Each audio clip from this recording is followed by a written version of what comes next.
Residen Timur pun memberikan kesempatan kepada Raja Timur lain untuk menanggapi argumen Koro. Argumen pertama dikemukakannya oleh Raja Molo. Menurut Doko, Raja Molo sangat berpengaruh di kalangan raja di Timur. Ketika Raja Molo berkata akal yang berarti setuju, raja-raja lain pun sependapat dengannya. Autoit, terima kasih. New alakit, oke. Kuisnena nakankit.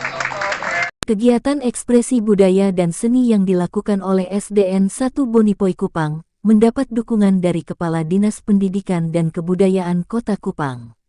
Dumuliahi menjelaskan bahwa bagi siswa yang berprestasi dapat memilih sekolah tanpa harus melalui zonasi. Hal ini merupakan sebuah dukungan dan penyemangat bagi siswa-siswi SD agar kedepannya siswa semakin bersemangat. Pada kunjungannya pada hari Jumat, tanggal 9 Desember tahun 2022, Dumuliahi juga menyaksikan beberapa atraksi dari siswa-siswi SD Negeri 1 Bonipoi yang mengekspresikan budaya dan seni yang telah diajarkan kepada mereka sebagai bentuk program dari Profil Pancasila. Simak selengkapnya di sini.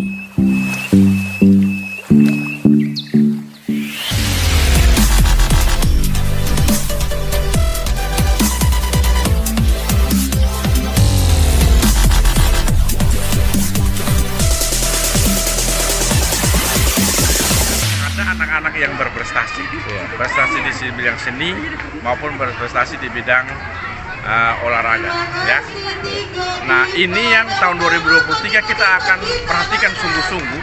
Bagi anak-anak yang berprestasi itu kita akan mengiyakan apa yang mereka mau. Misalnya mereka sudah kelas 6 mau masuk di SMP 1, SMP 2, kita akan rekomendasikan dan harus masuk. Kan ini anak-anak yang berprestasi dan kita harus memberi penghargaan khusus untuk mereka sehingga semua anak berpacu untuk mereka bisa berpartisipasi. Jadi saya minta terima kasih kepada kepala sekolah, kepada guru, kepada komite, orang tua, dan juga kepada siswa-siswa yang mereka mau untuk bikin kegiatan-kegiatan yang hebat seperti ini. Dan mungkin ini menjadi contoh untuk sekolah-sekolah yang lain sudah lakukan, tetapi ada sekolah-sekolah lain yang belum, mereka bisa lakukan hal-hal baik seperti ini. Ya, terima kasih. Baik, terima kasih. Ya. Nama saya Priskila Bengu, perwakilan dari kelas 4A. Saya akan menceritakan seorang raja dari Amarasi yang memperjuangkan kemerdekaan Indonesia di Timur. Raja itu bernama Hendrik Arnold Koro. Proklamasi kemerdekaan Indonesia bergema, tak ingin kehilangan jajahannya. Belanda mencoba melemahkan negara baru tersebut dengan membuat beberapa negara federal pada tahun 1946 di wilayah Indonesia Timur. Tujuannya untuk mengajukan pembentukan negara Indonesia Timur. Namun, upaya Belanda gagal karena salah seorang raja menolak usulan Belanda. Raja itu bernama Hendrik Arnold Koro. Koro lahir di Baun 9 Mei di tahun 1904. Sebagai seorang bangsawan, Koro diizinkan masuk ELS atau Sekolah Rendah Belanda di Kupang dan tamat pada 9 Juni 1920, lalu melanjutkan pendidikannya ke Mulo di Batavia, lalu tamat pada 1924, lalu melanjutkan pendidikan menengah atasnya ke AMS di Yogyakarta.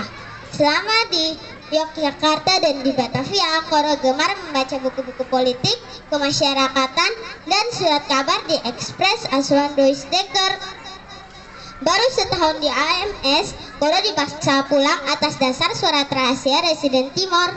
Koro dipaksa pulang karena untuk menggantikan kakaknya AR Koro yang pada waktu itu dipecat oleh Belanda karena dianggap kepala batu dan tidak tunduk kepada pemerintah Belanda.